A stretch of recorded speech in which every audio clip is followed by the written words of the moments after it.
La salle d'audience numéro 4 du tribunal de Paris sentait la cire, la poussière et l'arrogance masculine.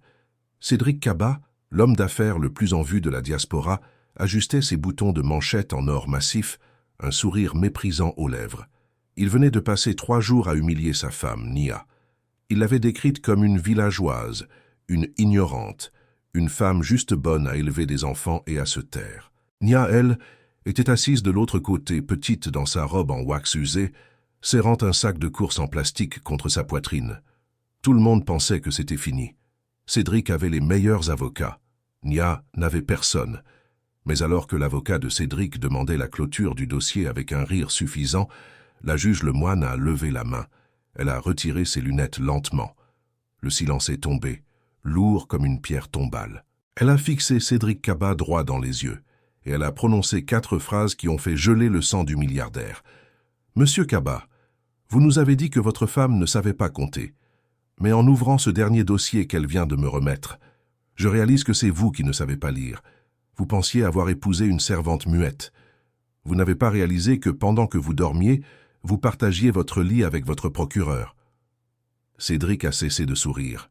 Et pour la première fois de sa vie, il a eu peur. Ce que Nia a sorti de son sac en plastique va vous donner des frissons de satisfaction pure. C'est la définition même du karma. Avant de voir ce massacre judiciaire, j'ai une question pour vous. Avez-vous déjà été sous-estimé par quelqu'un qui se croyait plus fort que vous? Mettez pause. Dites-moi en commentaire, depuis quelle ville ou quel pays regardez-vous cette histoire? Je veux voir la carte mondiale de notre communauté s'afficher ci-dessous. Allez-y, on commence. Le ciel de Paris, ce matin-là, avait la couleur d'un vieux gilet gris, lourd et imprégné d'une bruine persistante qui collait à la peau et glaçait les os. C'était le genre de temps qui semblait exister uniquement pour rappeler aux pauvres leurs conditions et aux riches le confort de leurs habitacles chauffés. Devant l'imposant tribunal de grande instance, la disparité du monde se jouait en 2 actes simultanés, une chorégraphie cruelle du destin qui allait bientôt se fracasser contre les murs de la salle d'audience numéro 4. À 8h45 précises, une Porsche Panamera noire aux vitres teintées si sombres qu'elle semblait absorber la lumière ambiante, s'immobilisa devant les marches du palais. Le moteur ronronna une dernière fois, un son grave et puissant, comme le grognement d'un prédateur repu avant de s'éteindre. La portière s'ouvrit et Cédric Cabat en descendit. Il ne toucha pas le sol. Il sembla flotter au-dessus, porté par l'assurance de ceux qui pensent que la gravité est une loi qui ne s'applique qu'aux autres. Cédric était un homme magnifique, il fallait le lui accorder. À 38 ans, le fondateur de Cabat FinTech Solutions était l'incarnation vivante du rêve de l'assimilation réussie. Il portait un costume bleu nuit taillé sur mesure par un tailleur de Naples, dont le prix dépassait le revenu annuel de la plupart des gens présents dans la rue. Ses chaussures en cuir patiné brillaient, malgré l'humidité ambiante, et à son poignet, une Rolex Daytona en or rose captait les rares rayons de lumière artificielle des lampadaires. Il ajusta ses boutons de manchette, vérifia son reflet dans la vitre de sa voiture et porta son téléphone à l'oreille. Il ne regardait pas le tribunal. Pour lui, ce bâtiment n'était qu'une formalité administrative, une case à cocher dans son agenda surchargé, quelque part entre un petit déjeuner d'affaires et un déjeuner aux Fouquet's. « Vends les actions maintenant, Michel », aboya-t-il dans son téléphone, sa voix portant ce ton autoritaire et légèrement ennuyé des hommes de pouvoir. « Je me fiche de la régulation. Je veux que ce soit liquidé avant midi. Je suis coincé ici pour la matinée avec cette histoire de divorce ridicule. Oui, je sais, une perte de temps absolue. Mais mon avocate dit qu'il faut en finir proprement pour éviter qu'elle ne revienne pleurnicher plus tard. » Il raccrocha sans dire au revoir, rangea son iPhone dernier cri dans sa poche intérieure en soie et commença à monter les marches. Il ne vit pas la femme qui marchait à 10 mètres de lui. Ou peut-être la vit-il. Mais son cerveau, conditionné à ignorer tout ce qui n'avait pas de valeur marchande, l'effaça instantanément de son champ de vision. Cette femme, c'était Nia, son épouse, la mère de ses 2 enfants. Contrairement à Cédric, Nia n'était pas arrivée en Porsche. Elle avait pris le RER B depuis la banlieue lointaine, où Cédric l'avait installée pour qu'elle soit au calme. Un euphémisme pour dire « loin de ses cercles mondains ». Elle avait marché sous la pluie depuis la station, protégeant sa coiffure sous un foulard modeste. Elle portait un manteau en laine beige qui avait vu des jours meilleurs, bouloché au poignet, et une robe longue en tissu wax aux motifs discrets, marron et ocre. C'était une tenue propre, digne, mais qui criait modestie. Elle ne portait pas de bijoux, à l'exception d'une alliance simple en or terni qu'elle n'avait pas encore eu le cœur ou le courage de retirer. Mais le détail le plus frappant, celui qui faisait ricaner les greffiers et les avocats stagiaires qui passèrent près d'elle, c'était ce qu'elle tenait à la main. Pas de sac à main de créateur, pas de mallette en cuir. Nia serrait contre sa poitrine un sac de course réutilisable, un de ces sacs en plastique épais et colorés qu'on trouve dans les supermarchés bon marché de Château-Rouge. Il était gonflé, rempli de dossiers et de cahiers, et elle le tenait comme on tient une bouée de sauvetage au milieu de l'océan. Elle marchait la tête basse, les épaules voûtées, semblant vouloir s'excuser d'occuper de l'espace. Aux yeux du monde, et surtout aux yeux de son mari, elle était l'image même de la défaite. Une femme traditionnelle, dépassée par la modernité, une villageoise comme Cédric aimait l'appeler lors de ses dîners en ville pour amuser la galerie, une erreur de jeunesse qu'il traînait comme un boulet. Ils se retrouvèrent devant la porte de la salle d'audience. L'odeur de cire d'abeille, de vieux papiers et de poussière séculaire emplissait le couloir. Cédric s'arrêta net en la voyant. Il ne lui dit pas bonjour. Il ne lui demanda pas comment allèrent les enfants. Il la scana de la tête aux pieds avec un dégoût viscéral, comme si elle était une tache de graisse sur son smoking impeccable. « Sérieusement, Nia ?» siffla-t-il, s'approchant d'elle pour ne pas être entendu par les passants, son parfum boisé et coûteux envahissant l'espace vital de sa femme. « Tu es venu avec un sac de course? Tu le fais exprès? Tu essaies de me faire honte devant le juge? On dirait que tu vas vendre des légumes au marché. » Nia ne leva pas les yeux. Elle fixa le nœud de cravate de son mari. « C'est tout ce que j'avais pour porter les papiers, Cédric, » répondit-elle d'une voix si douce qu'elle en était presque inaudible. « Quel papier ?» ricana-t-il. « Tes listes de courses, tes recettes de cuisine? Tu n'as même pas d'avocat, Nia, tu es pathétique. J'ai proposé de te payer un billet retour pour Dakar, tu aurais dû accepter. Ici, tu vas te faire broyer. Maître Sterling ne fait pas de prisonniers. » À l'évocation de ce nom, un claquement sec de talons aiguilles résonna sur le marbre. Maître Sterling apparut. C'était une femme blonde, glaciale, vêtue d'un tailleur Saint-Laurent noir, portant une mallette en cuir de veau qui valait probablement plus que tout ce que Nia avait possédé dans sa vie. Elle était surnommée le requin du 16e. Elle ne regarda même pas Nia. Pour elle, la partie adverse n'était pas une personne, c'était un obstacle mineur à écarter avant le déjeuner. « Monsieur Kaba », dit-elle en serrant la main de Cédric avec vigueur, « vous êtes prêt? L'audience va commencer. J'ai parlé au greffier, nous passerons en premier. La juge Lemoine déteste les retards. Allons-y, réglons cette affaire de pension alimentaire.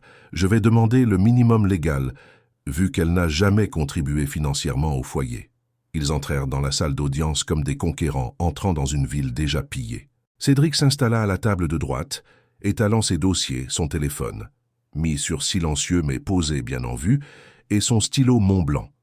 Il chuchotait et riait avec son avocate, dégageant une assurance totale. Nia entra derrière eux, silencieuse comme une ombre. Elle s'assit seule à la table de gauche, celle réservée à la défense. La chaise était trop grande pour elle, ou peut-être était-ce elle qui s'était rétrécie sous le poids des années de mépris. Elle posa son sac de course en plastique sur la table vernie. Le contraste était violent, presque obscène. D'un côté, la puissance, l'argent, l'élite parisienne. De l'autre, la solitude, la pauvreté apparente, le silence. « La cour », annonça l'huissier. Tout le monde se leva. La juge Valérie Lemoine entra. C'était une femme d'une 50aine d'années, aux cheveux gris coupés courts et au regard perçant derrière des lunettes à monture rouge.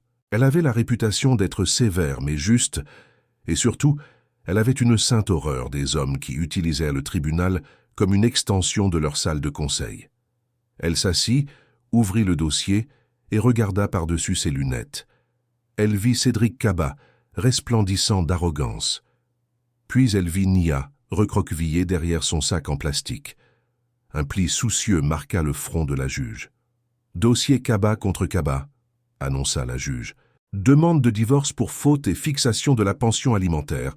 Monsieur Kaba est demandeur. » Maître Sterling se leva immédiatement, lissant sa veste. « Madame la présidente », commença-t-elle avec une voix de théâtre, projetant chaque mot pour qu'il résonne. Nous sommes ici aujourd'hui pour mettre fin à une situation devenue intenable pour mon client. Monsieur Kaba est un entrepreneur brillant, un pilier de l'économie française, un homme qui travaille 80 heures par semaine pour bâtir un empire. Face à lui, nous avons Madame Nia Kaba, qui, disons-le franchement, a profité de ce succès sans jamais y contribuer. Cédric hocha la tête, validant les propos de son avocate, jouant le rôle de la victime de son propre succès. Sterling continua, marchant de long en large, désignant Nia du doigt sans jamais la regarder dans les yeux. Madame Kaba n'a pas travaillé un seul jour depuis 10 ans. Elle vit au crochet de mon client. Elle a refusé de s'intégrer, refusé d'apprendre les codes sociaux nécessaires à la position de son mari, préférant rester enfermée dans une nostalgie culturelle incompatible avec la vie moderne de Monsieur Kaba. Aujourd'hui, elle demande la moitié des biens. C'est une insulte au travail acharné. C'est de l'extorsion, Madame la Présidente. Nous proposons une pension de 800 € par mois, ce qui est déjà généreux pour quelqu'un qui n'a aucune qualification et qui va probablement retourner vivre dans son pays d'origine. 800 €. Cédric dépensait cela en une soirée de vin. Nia ne bougea pas. Elle ouvrit simplement son sac en plastique. Elle en sortit un cahier d'écolier à spirale, un stylo bic bleu mâchouillé, et commença à écrire. Cédric la regarda du coin de l'œil et pouffa de rire discrètement, se penchant vers son avocate. « Regarde-la » chuchota-t-il, assez fort pour être entendu. « Elle fait des dessins. Elle ne comprend même pas ce que tu dis. Elle doit être en train de faire sa liste de courses pour le dîner. C'est pathétique. » La juge Lemoine entendit le chuchotement. Elle frappa un petit coup sec avec son maillet.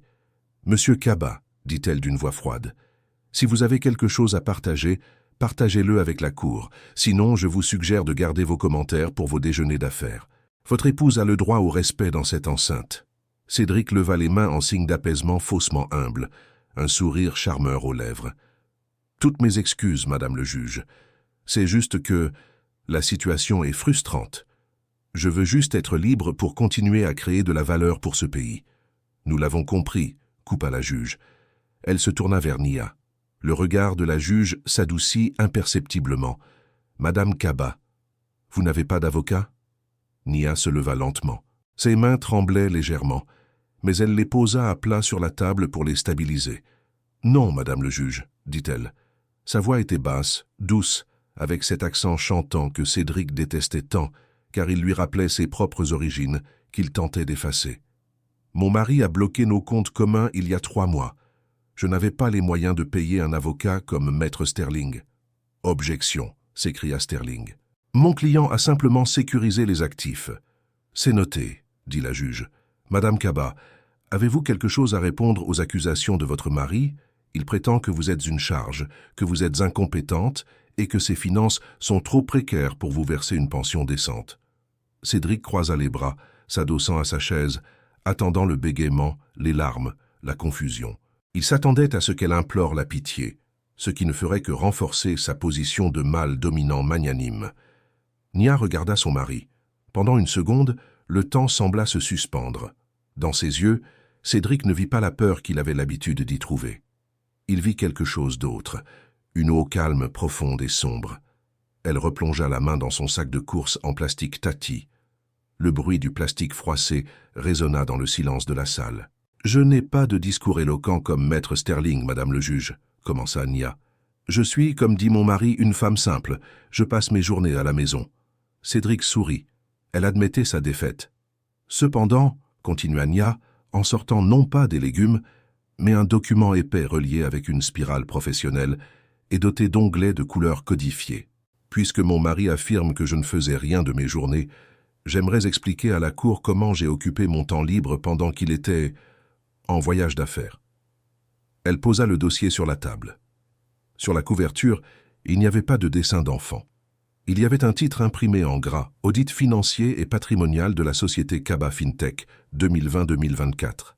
Analyse forensique. »« J'ai passé mes journées à étudier, Monsieur Kaba, » dit-elle, et cette fois, elle ne regardait plus la juge. Elle regardait Cédric. « Et j'ai passé mes nuits à compter. Pas les moutons, mais vos mensonges. » Cédric sentit son sourire se figer, comme du plâtre qui sèche trop vite. Il regarda le sac en plastique avec une horreur grandissante. Ce n'était pas un sac de course, c'était un arsenal. Et la femme en face de lui n'était pas la servante qu'il pensait avoir épousée. C'était le bourreau qu'il avait créé. Le dossier épais posé sur la table par Nia aurait dû provoquer un silence de mort, mais dans l'arène du tribunal, l'arrogance agit comme un bouclier impénétrable. Maître Sterling, l'avocate aux dents longues, ne recula pas d'un pouce. Elle jeta un coup d'œil au document intitulé « Audit forensique », avec le même dédain qu'elle aurait accordé à un dessin d'enfant gribouillé au crayon gras. Pour elle, il était inconcevable qu'une femme portant du wax et tenant un sac en plastique puisse produire une analyse financière cohérente. C'était une impossibilité sociologique dans son monde codifié. Elle se tourna vers la juge Lemoine, un sourire narquois étirant ses lèvres peintes en rouge sang. « Madame la Présidente, commença-t-elle, sa voix dégoulinant d'une condescendance mielleuse. « C'est touchant. Madame Kaba a imprimé des papiers sur Internet. Peut-être a-t-elle trouvé un modèle de comptabilité pour les nuls? Mais nous sommes dans une cour de justice, pas dans un atelier de bricolage. Je demande que cette pièce soit écartée des débats pour non-conformité procédurale. Elle n'a pas été communiquée à la partie adverse dans les délais. » La juge Lemoine ajusta ses lunettes. Elle regarda Nia, toujours debout, immobile comme une statue d'ébène. Puis elle regarda le dossier. « La procédure est souple en matière familiale. Quand une partie se défend seule, maître Sterling, je vais admettre la pièce. Mais avant de l'ouvrir, j'aimerais entendre votre client. Vous avez peint le portrait d'une épouse parasitaire. Prouvez-le. » Cédric Kaba se leva. Il n'attendait que ça. La scène, la lumière. Il traversa l'espace qui le séparait de la barre des témoins avec cette aisance féline des hommes habitués à marcher sur des tapis persans.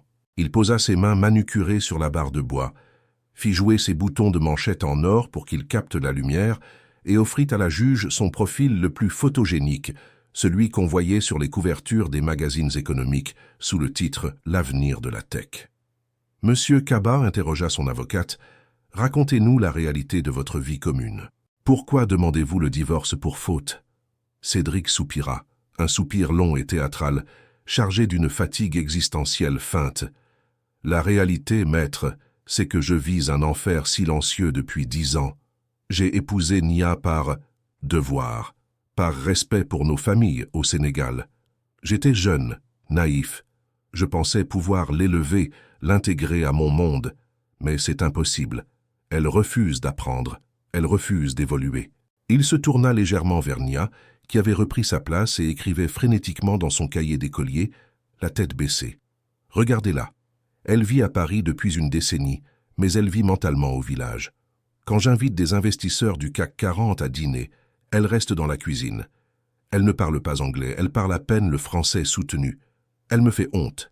Elle est un frein à mon ascension sociale. »« Et financièrement ?» relança Sterling, plantant le clou. « Qu'elle prétend avoir contribué au foyer. » Cédric éclata d'un rire bref amer. « Contribuer ? Nia n'a jamais gagné un centime de sa vie, c'est une enfant à ma charge. Pire, c'est un panier percé. J'ai dû bloquer les comptes parce qu'elle envoyait de l'argent en cachette à sa famille au pays. C'est classique, n'est-ce pas? La solidarité tribale avant la loyauté conjugale. Je travaille 80 heures par semaine pour payer notre maison à Saint-Cloud, les écoles privées des enfants, et elle dilapide mon travail. » Dans la salle, l'atmosphère était devenue toxique. Les mots de Cédric n'étaient pas seulement cruels. Ils étaient chargés de stéréotypes racistes et classistes, utilisés par un homme noir contre sa propre femme noire pour se blanchir socialement. Il jouait la carte de l'assimilé parfait contre la gardienne de la tradition. C'était une trahison intime, culturelle. La juge Lemoine fronça les sourcils. Elle n'aimait pas ce qu'elle entendait, mais elle devait rester neutre. « Monsieur Kaba, vous déclarez pourtant un revenu annuel de seulement 45 000 € dans vos documents fiscaux pour justifier la pension alimentaire réduite. Comment expliquez-vous votre train de vie? La Porsche? La maison ?» Cédric ne se démonta pas. Il avait préparé cette réponse. C'était son chef-d'œuvre de mensonge. « Madame le juge, tout est en leasing. La société Kaba FinTech traverse une zone de turbulence majeure. La Porsche appartient à la banque. La maison est hypothéquée à 110%. Je suis techniquement ruiné. Je maintiens les apparences pour rassurer mes clients, c'est vital dans mon métier. Si je montre une faille, l'action s'effondre. En réalité, je survis à crédit. C'est pour ça que je ne peux pas donner plus de 800 € à Nia.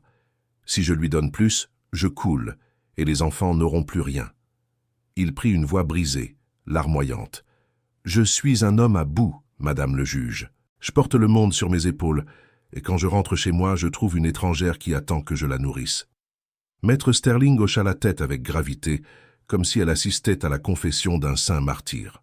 « Merci, monsieur Kaba. Vous pouvez vous asseoir. » Elle se tourna ensuite vers Nia. C'était le moment de la mise à mort. L'avocate s'approcha de la petite table où Nia était assise. Elle s'approcha trop près, envahissant son espace, dominant de toute sa hauteur la femme assise. « Madame Kaba, » aboya Sterling, « c'est à vous. Levez-vous. » Nia posa son stylo bic. Elle se leva lentement. Elle semblait minuscule face au requin. « Madame Kaba, confirmez-vous que vous n'avez aucun diplôme reconnu en France ?» Nia ouvrit la bouche pour répondre, mais Sterling la coupa immédiatement. « C'est une question fermée. Oui ou non ?»« Oui ou non, madame ?»« Je n'ai pas travaillé en France, non, » murmura Nia. « Voilà !» triompha Sterling en se tournant vers la juge. « Elle l'admet. Pas de travail, pas de revenus, une dépendance totale. Dites-moi, madame Kaba, pendant que votre mari se tuait à la tâche pour payer le toit au-dessus de votre tête, que faisiez-vous de vos journées? Vous regardiez la télévision? Vous dormiez ?» Nia serra les poings le long de son corps. Ses ongles s'enfoncèrent dans ses paumes, mais son visage resta impassible. « Je m'occupais de la maison, des enfants, de l'intendance. »« L'intendance » ricana Sterling. « Vous voulez dire faire le ménage? C'est ça votre contribution à un patrimoine de plusieurs millions? Faire la poussière vaut-il la moitié d'une entreprise technologique ?» L'avocate revint vers elle, baissant la voix pour une attaque finale, plus personnelle, plus vicieuse. « Soyons honnêtes, Nia. Vous savez que vous n'êtes pas à votre place ici. Ce monde, ces chiffres, ce langage, ce n'est pas pour vous. Cédric a évolué. Vous êtes resté sur le quai. Il vous offre une porte de sortie honorable. Prenez les 800 €, retournez à Dakar, ouvrez une petite boutique. Vous y serez plus heureuse qu'à essayer de comprendre des bilans comptables que vous avez probablement copiés sur Google. » Elle pointa du doigt le dossier « Audit forensique » posé sur la table. « Ce document est une farce, n'est-ce pas? Qui vous a aidé à le faire? Un cousin? Un voisin? Vous pensez vraiment que la Cour va croire qu'une femme au foyer sans éducation a audité une multinationale ?» Nia ne répondit pas. Elle baissa la tête, regardant ses mains usées par l'eau de Javel et les produits ménagers. Le silence s'étira, lourd, gênant. Pour Cédric, ce silence était l'aveu de la défaite. Il sourit à son avocate. C'était gagné. Elle était brisée. Elle avait accepté son statut de victime. De rien. Mais la juge Lemoine observait Nia avec une attention particulière. Elle avait remarqué un détail que ni Cédric ni Sterling n'avaient vu, aveuglés par leur mépris. Pendant tout l'interrogatoire, alors que Sterling l'insultait, Nia n'avait pas pleuré. Pas une seule larme. Sa respiration était calme, régulière, et cette main qui tenait le stylo, elle n'avait pas cessé d'écrire, notant chaque insulte, chaque mensonge, chaque chiffre erroné prononcé par son mari, avec la précision méthodique d'un greffier. Ce n'était pas le silence de la soumission, c'était le silence de l'archivage. « Maître Sterling, avez-vous terminé ?» demanda la juge, sa voix tranchante comme une lame de guillotine. « J'ai terminé, Madame la Présidente. La défense repose sur l'évidence, l'incompétence de Madame Kaba. » La juge Lemoine se tourna vers Nia. « Madame Kaba, c'est à vous. Vous avez le droit de répondre. Souhaitez-vous vous exprimer ou laisser votre dossier parler pour vous ?» Cédric étouffa un bâillement, regardant sa Rolex. Il était 11h30. Il pensait déjà à son tartare de bœuf aux Fouquet's. Il se disait que Nia allait bredouiller quelques excuses et accepter l'argent. C'est alors que l'atmosphère changea. Nia leva la tête. Elle retira son foulard modeste, révélant des tresses impeccables, tirées en arrière, dégageant un front haut et fier. Elle posa ses lunettes de lecture sur son nez. Son dos, voûté quelques secondes plus tôt, se redressa vertébrale par vertèbre, comme si une tige d'acier venait de s'activer le long de sa colonne. Elle ne regarda pas son mari, elle regarda la juge. Et quand elle ouvrit la bouche, ce n'était plus la voix douce de la villageoise qui sortit. C'était une voix posée, timbré, chirurgical. « Je souhaite m'exprimer, Madame la Présidente, » dit Nia. « Et je souhaite appeler Monsieur Kaba à la barre pour un contre-interrogatoire, conformément à l'article 201 du Code de procédure civile concernant la dissimulation d'actifs et le parjure. » Le sourire de Cédric disparut instantanément. Maître Sterling se figea, son stylo en l'air. Nia ouvrit son dossier. Elle tourna la première page avec un bruit sec. Le lion venait de se réveiller. Le mot « parjure » flotta dans l'air de la salle d'audience comme une odeur de soufre après un éclair. C'était un mot technique, lourd de conséquences pénales. Un mot qui n'avait rien à faire dans la bouche de Nia Kaba, l'épouse supposée illettrée. Cédric cligna des yeux, une fois, deux fois, comme si son cerveau refusait de traiter l'information visuelle et auditive. Il regarda son avocate, cherchant un soutien, une moquerie partagée, mais pour la première fois, Maître Sterling ne souriait plus. Elle fixait Nia avec l'intensité d'un prédateur qui réalise soudain qu'il est entré dans la tanière d'un animal plus gros que lui. « Je vous demande pardon » articula Sterling, sa voix perdant un peu de son vernis glacé. « Vous parlez de parjure ? Connaissez-vous seulement la définition juridique de ce terme, madame ?» Nia ignora l'avocate. Elle garda ses yeux rivés sur la juge Lemoine. « Madame la Présidente » reprit Nia, sa voix emplissant l'espace avec une clarté cristalline, dénuée de tout accent, dénuée de toute hésitation. Maître Sterling a passé la dernière heure à construire un récit basé sur mon incompétence supposée. Elle a affirmé que je n'avais aucune éducation, aucune compréhension des affaires de mon mari, et que mon silence était la preuve de mon ignorance. Elle marqua une pause, posant une main calme sur son sac en plastique bon marché. Au Sénégal, on dit « Ce n'est pas parce que le crocodile ne fait pas de bruit qu'il est un tronc d'arbre. » Mon mari a confondu le silence de la patience avec le silence de la bêtise. C'est là sa première erreur fatale. Cédric se redressa, irrité. « Arrête avec tes proverbes de brousse, Nia. On est au tribunal, pas sous l'arbre à palabres. Juge, faites-la taire, elle nous fait perdre du temps. »« Monsieur Kaba, taisez-vous » tonna la juge Lemoine, enlevant ses lunettes avec un geste brusque. « Madame Kaba s'exprime dans un français bien meilleur que le vôtre. Laissez-la finir. » La juge fit un signe de tête à Nia. « Poursuivez. Vous parliez de vos qualifications. » Nia plongea la main dans le sac en plastique. Cédric grimaça, s'attendant à voir sortir un autre carnet sale. Mais ce que Nia en sortit fit écarquiller les yeux de toute la salle. C'était un étui cylindrique en velours bleu nuit, orné d'un sceau doré. Le genre d'étui qu'on remet lors des cérémonies de remise de diplôme des grandes universités. Elle dévissa le bouchon avec une lenteur calculée. Elle en sortit un document en papier parchemin roulé. Elle le déroula et le tendit à l'huissier pour qu'il le remette à la juge. « Pièce numéro 1, » annonça Nia.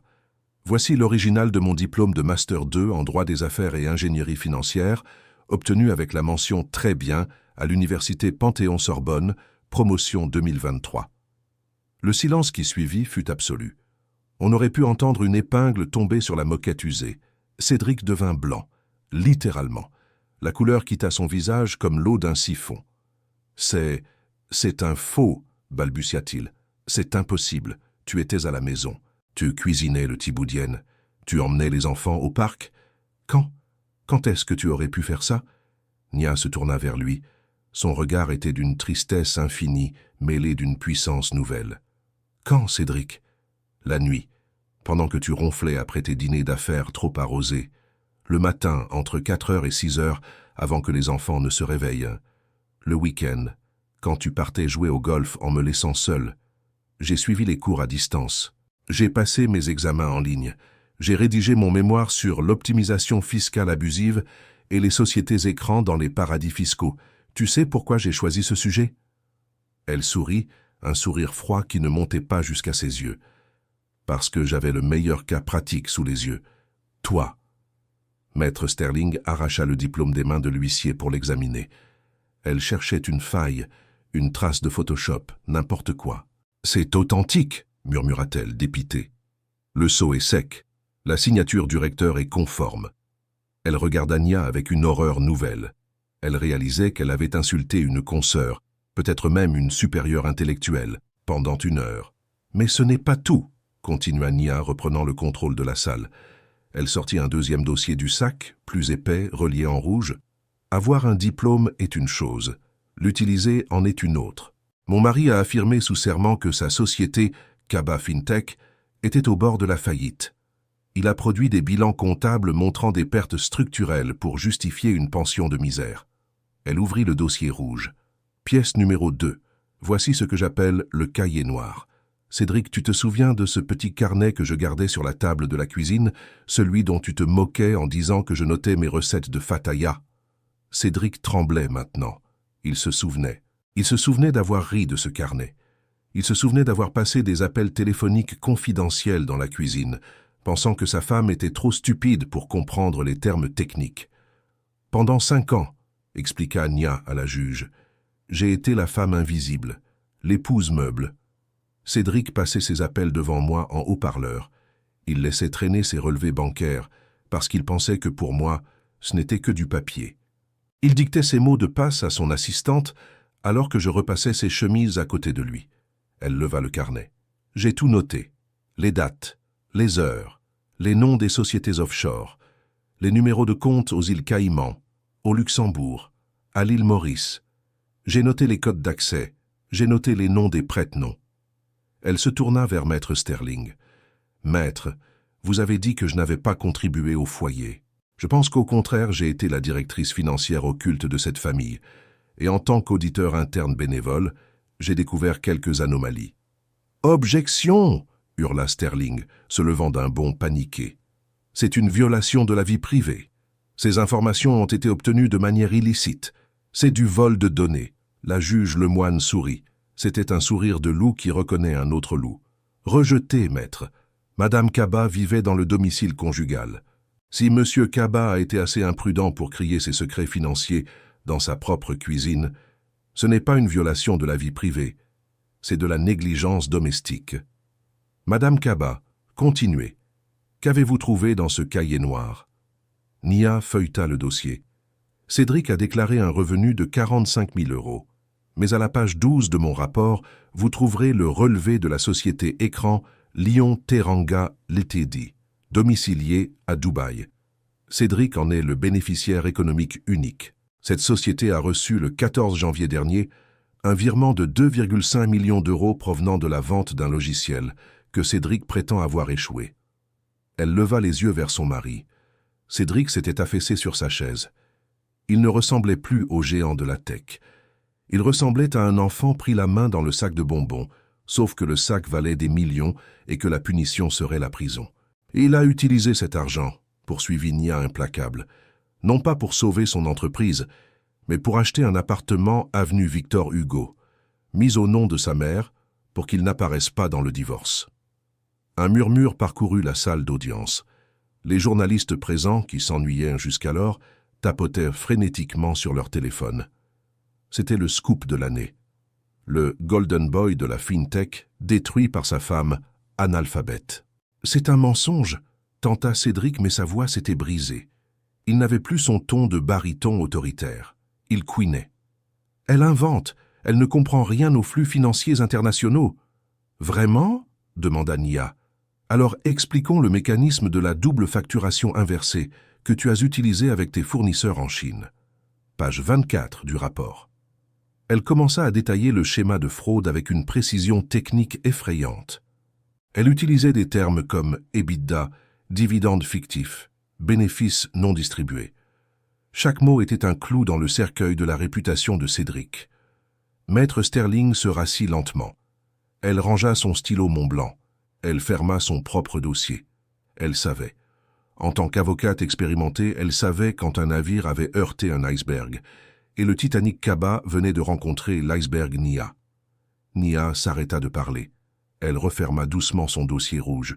Le silence revint dans la salle, mais ce n'était plus le silence du mépris du début.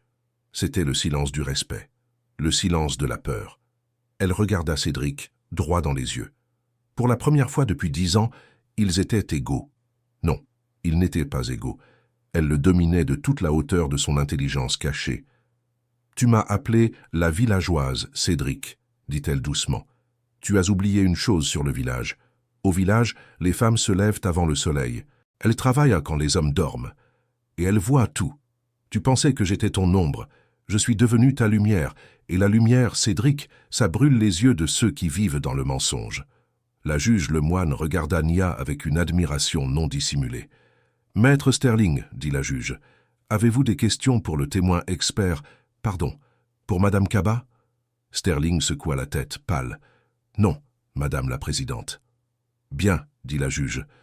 Dans ce cas, passons à l'exécution. » Elle se tourna vers Nia. « Madame Kaba, vous avez parlé d'un troisième dossier ?»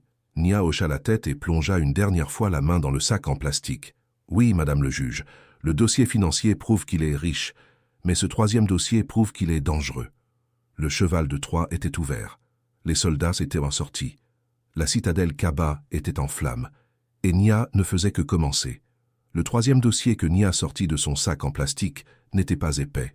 C'était une simple chemise cartonnée grise, fine, presque insignifiante par rapport au pavé financier qu'elle venait d'exposer.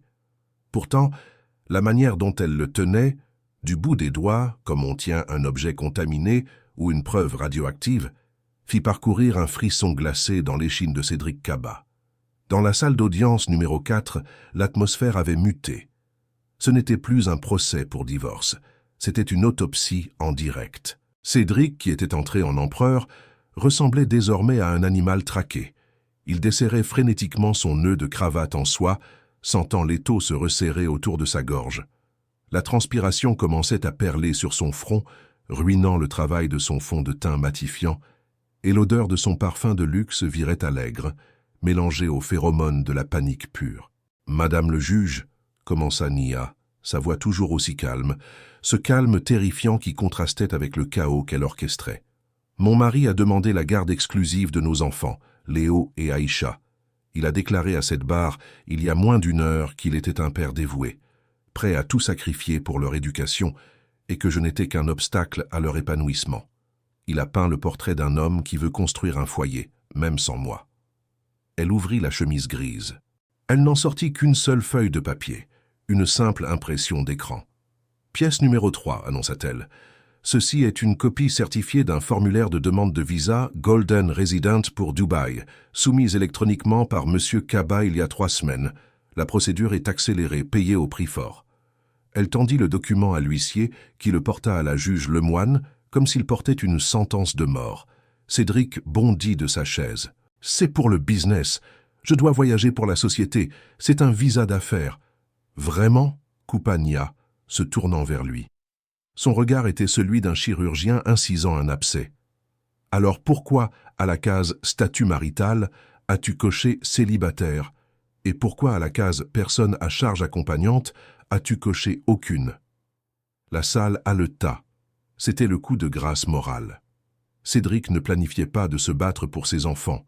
Il planifiait de les abandonner. Il voulait la garde uniquement pour faire souffrir Nia, pour la priver de ce qu'elle avait de plus cher, avant de confier les petits à des nounous ou de les laisser en pensionnat, pendant qu'il vivrait sa vie de célibataire doré aux Émirats. « C'est une erreur administrative !»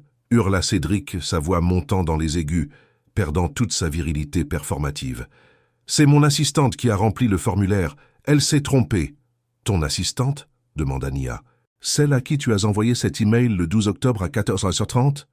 Elle sortit une deuxième feuille. Je cite, « Julie, assure-toi que le dossier pour Dubaï est propre. Je veux être partie avant janvier. Débarrasse-moi de la logistique familiale. Une fois le divorce prononcé, je laisserai la bonne, c'est ainsi qu'il m'appelle, Madame le juge, se débrouiller avec les gamins dans son HLM. Je veux recommencer à zéro. Une vie sans boulet. » Nia prononça le mot « boulet » avec une douceur qui rendait l'insulte encore plus monstrueuse. Maître Sterling, l'avocate de la défense, ferma les yeux. Elle recula physiquement sa chaise, créant une distance visible entre elle et son client. Dans le code non écrit des avocats, c'était le signal de l'abandon. Elle savait qu'elle ne pouvait plus le défendre sans se salir elle-même. Son client n'était pas seulement un fraudeur, c'était un menteur pathologique qui méprisait sa propre chair. La juge Lemoine posa le document. Elle retira ses lunettes. Son visage était livide de colère contenue. Elle regarda Cédric Kaba non plus comme un justiciable, mais comme une ordure. « Monsieur Kaba, dit-elle d'une voix blanche, vous avez juré devant cette cour que votre priorité était vos enfants. Ce document prouve que vous planifiez votre fuite. C'est une tentative de fraude au jugement. Vous réalisez que vous risquez la prison ferme ?» Cédric s'effondra sur sa chaise. Il essaya de parler, mais aucun son ne sortit. L'armure dorée était percée. Il n'y avait plus de Golden Boy. Il n'y avait qu'un homme lâche qui venait d'être déshabillé par la femme qu'il pensait invisible. Mais Nia n'avait pas fini. Elle ne voulait pas seulement gagner le procès. Elle voulait détruire le mythe. Elle voulait que le monde sache que le roi était nu. « Je n'ai pas terminé, Madame la Présidente, » dit Nia. « Il y a un dernier volet à ce dossier, le volet réputationnel. » Elle se tourna vers le public, brisant pour la première fois la règle tacite qui veut qu'on ne s'adresse qu'aux juges. Elle savait que des journalistes étaient là. Elle savait que ce qui allait se dire sortirait de cette salle. Cédric a bâti sa carrière sur une image, celle de la Black Excellence. Il a levé des fonds en prétendant aider la communauté, en disant qu'il voulait créer des ponts entre l'Afrique et l'Europe. Il m'a traité de villageoise parce que je porte le wax et que je parle Wolof avec nos enfants. Il a dit que j'étais une honte pour son image moderne. Elle sortit une clé USB du sac en plastique. Ceci contient les enregistrements audio des réunions de Cédric avec ses investisseurs privés. Ces réunions qu'il tenait dans notre salon, pensant que je ne comprenais pas le français rapide. Elle demanda la permission de lire une transcription. La juge, fascinée et horrifiée, acquiesça d'un signe de tête. Nia lut à haute voix. Réunion du 4 mars. Cédric Kaba parle de ses investisseurs issus de la diaspora. Citation. « Ces idiots croient n'importe quoi tant qu'on met un peu de fierté africaine dans le PowerPoint. Je leur vends du rêve panafricain, je prends leur cash et je place tout au Luxembourg. Ils sont trop émotifs pour vérifier les comptes. C'est de l'argent facile. De toute façon, ils ne méritent pas cet argent. Ils ne savent pas l'investir. » Un murmure d'indignation parcourut la salle. Cédric ne bougeait plus. Il regardait la table, ses mains tremblantes agrippant le vide. Il savait que sa carrière était finie. Ce n'était plus une question de divorce. Une fois que ces mots seraient publics, aucun investisseur, noir ou blanc, ne lui serrerait la main. Il s'était aliéné sa base.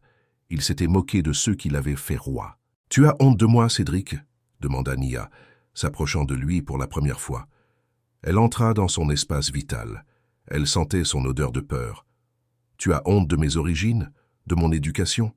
Mais c'est cette éducation villageoise qui m'a appris l'honneur.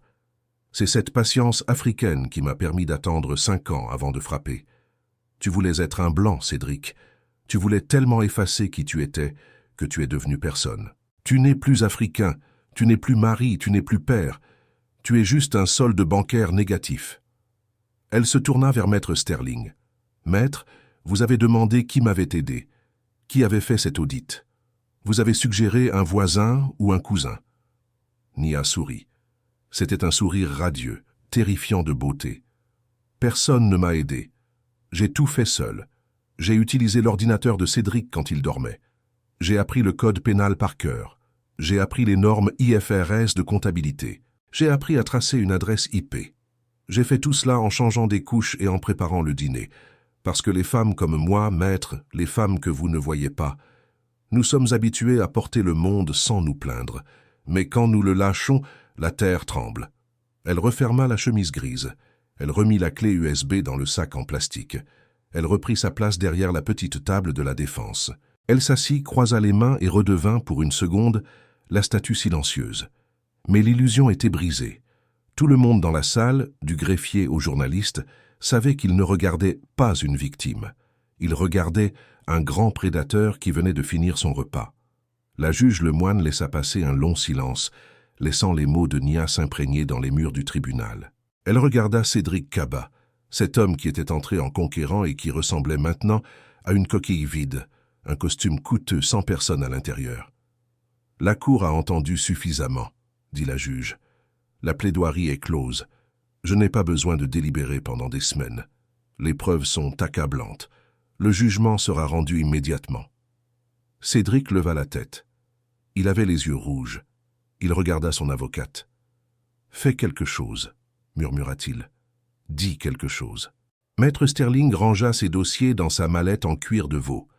Elle se leva, lissa sa jupe et regarda son client avec un mépris absolu. « Je ne peux rien faire contre la vérité, monsieur Kaba. Et surtout, je ne peux rien faire contre une femme que vous avez armée vous-même avec votre mépris. Vous êtes seul. » La juge frappa son maillet. Le son résonna comme le glas d'une vie. L'exécution technique était terminée. Il ne restait plus qu'à prononcer la sentence et à regarder le géant s'effondrer pour de bon. Le silence qui tomba sur la salle d'audience numéro 4 après la plaidoirie de Nia n'était pas un silence ordinaire.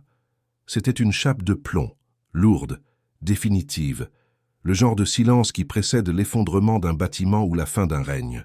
Même la poussière semblait s'être figée dans les raies de lumière grise qui traversaient les hautes fenêtres, comme si le temps lui-même retenait son souffle en attendant le coup de marteau final. La juge Valérie Lemoine ne prit pas de pause. Elle ne se retira pas dans ses appartements pour délibérer. Il n'y avait rien à délibérer.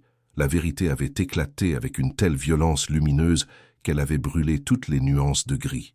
La juge remit ses lunettes, prit une grande inspiration et fixa Cédric Kaba.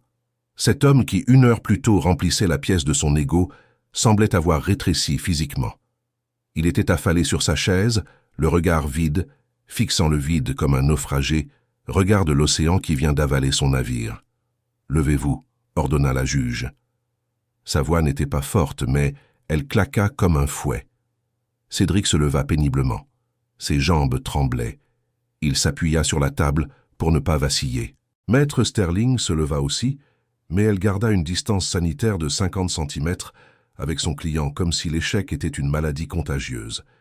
Nia se leva la dernière. Elle se tenait droite, les mains jointes devant elle, le visage impassible. Elle n'avait pas besoin de s'appuyer. Elle était devenue le pilier de la salle. « Monsieur Kaba », commença la juge Lemoine, en détachant chaque syllabe. « Dans ma carrière, j'ai vu des menteurs, des fraudeurs et des manipulateurs. Mais rarement j'ai vu une telle combinaison d'arrogance et de cruauté réunie en un seul homme. Vous avez tenté d'instrumentaliser la justice pour écraser la mère de vos enfants. Vous avez pensé que votre argent et votre statut vous rendaient intouchables. Vous avez pensé que le silence de votre épouse était de la faiblesse. Aujourd'hui, ce tribunal va corriger votre vision du monde. » Elle ouvrit le dossier de jugement et commença à lire, sa voix résonnant comme le glas. Par ces motifs, le tribunal prononce le divorce aux torts exclusifs de M. Cédric Kaba pour injures graves, abandon moral et tentative répétée de dissimulation de patrimoine conjugal. Cédric ferma les yeux. La première gifle. Concernant les enfants, Léo et Aïcha. Au vu de la pièce numéro 3 fournie par Madame Kaba, attestant de votre projet de fuite imminente à Dubaï et de votre désintérêt manifeste pour leur éducation, l'autorité parentale exclusive est confiée à la mère. Vous bénéficierez d'un droit de visite médiatisé, 2 heures tous les 15 jours, dans un point rencontre agréé, en présence d'un travailleur social, jusqu'à ce que le risque de fuite soit écarté. Quoi ? Cédric sursauta comme électrocuté. Médiatisé ? Comme un criminel ? Je ne peux pas voir mes enfants chez moi ? Vous n'avez plus de chez vous, monsieur Kaba, coupa la juge, implacable. Et c'est là que nous arrivons au volet financier. Elle tourna la page. C'était le moment que Nia attendait, le moment où l'équation s'équilibrait. Considérant la fraude massive révélée par l'audit de Madame Kaba et en application de la jurisprudence sur le recel de communauté, la Cour ordonne la sanction suivante. Toutes les parts que vous détenez dans les sociétés écrans Lyon Teranga Ltd et Kaba Offshore Holdings, ainsi que les fonds qui y sont logés, soit un total estimé à 6,5 millions d'euros, sont intégralement transférés à Madame Nia Kaba au titre de la prestation compensatoire et des dommages et intérêts pour préjudice moral et financier. Cédric ouvrit la bouche, suffocant. 6 millions. Tout ce qu'il avait caché, tout ce qu'il avait volé, tout ce pourquoi il avait vendu son âme. Parti. En une phrase. De plus, ajouta la juge avec une satisfaction froide, la maison de Saint-Cloud, bien que lourdement hypothéquée selon vos dires, sera attribuée en jouissance exclusive à Madame Kaba et aux enfants. À vous de régler les dettes auprès de la banque avec ce qu'il vous reste. Si tant est qu'il vous reste quelque chose. C'est du vol, hurla Cédric, perdant tout contrôle, la bave aux lèvres. Vous me dépouillez. Je suis Cédric Kaba. Je suis une institution. Vous n'avez pas le droit.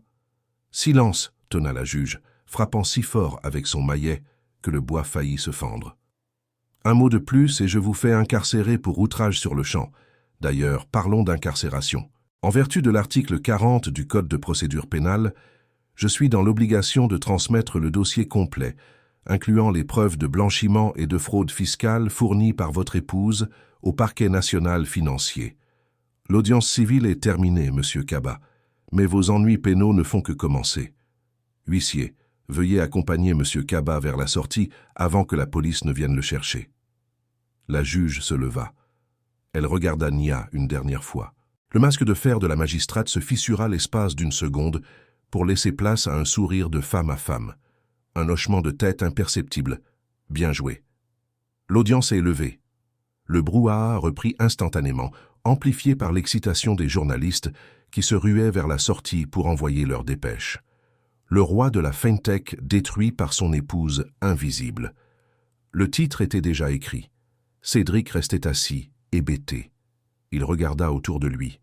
Son empire s'était évaporé en 70 minutes. Il se tourna vers Maître Sterling. « On fait appel, dit-il, la voix tremblante. On va les détruire en appel. Prépare le dossier. » L'avocate le regarda en rangeant son stylo Montblanc dans son sac. Elle ne s'assit pas. Elle le regarda de haut avec ce mépris qu'elle réservait d'habitude aux gens comme Nia. « Il n'y aura pas d'appel, Cédric. Pas avec moi. Mon cabinet ne représente pas les clients insolvables, ni ceux qui font l'objet d'une enquête pénale pour blanchiment.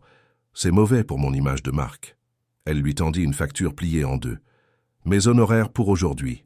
Payable sous 24 heures. Si le chèque est en bois, je serai beaucoup moins patiente que votre femme. Au revoir, Monsieur Kaba.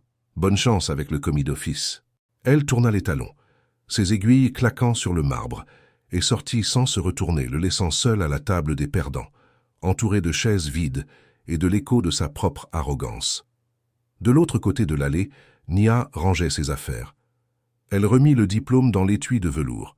Elle remit les dossiers rouges et gris dans le sac en plastique de supermarché. Ses gestes étaient lents, précis. Elle n'exultait pas. Elle ne sautait pas de joie. La victoire n'est pas bruyante quand on a passé 10 ans à la préparer. Elle est apaisante, comme l'air frais après un orage. Elle ferma le sac. Elle le prit contre elle. Elle se dirigea vers la sortie. Elle devait passer devant la table de Cédric pour sortir. Cédric leva la tête. Il était méconnaissable. Ses yeux étaient injectés de sang, ses cheveux en désordre, sa cravate de travers. Il ressemblait à un vieil homme. Il la regarda, et pour la première fois, il la vit. Vraiment. Il vit la force, l'intelligence, la beauté qu'il avait essayé d'éteindre. « Nia, croissa-t-il, Nia, attends. On peut s'arranger. Je peux changer.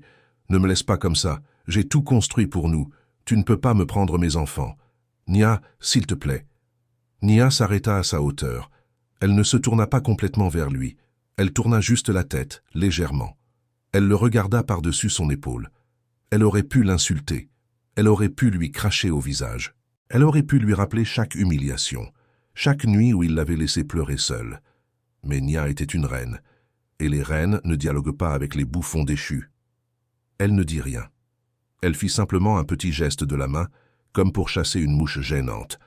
Un geste qu'il lui avait fait 1000 fois pour lui dire de sortir de son bureau. Puis, elle reprit sa marche. Elle sortit de la salle d'audience. Le couloir du tribunal était bondé. Les journalistes l'attendaient.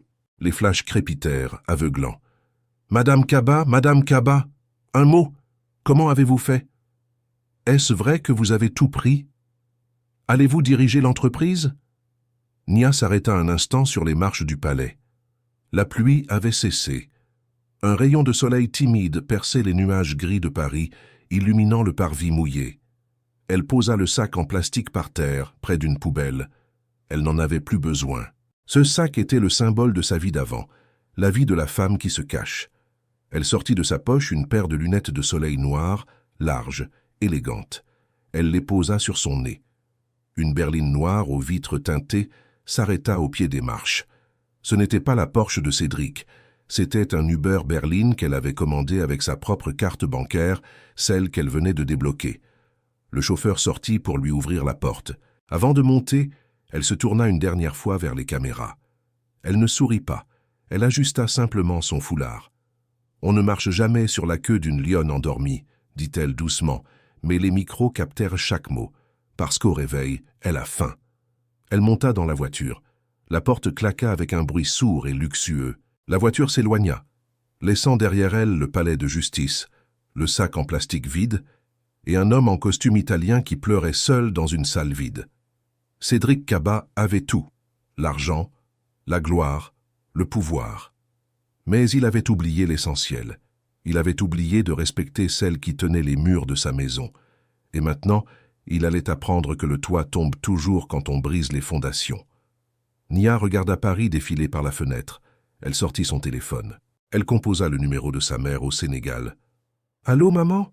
dit-elle en wolof, une larme de soulagement roulant enfin sur sa joue. « C'est fini, on a gagné. Prépare le tiboudienne. Je rentre à la maison pour les vacances. Et cette fois, c'est moi qui invite. »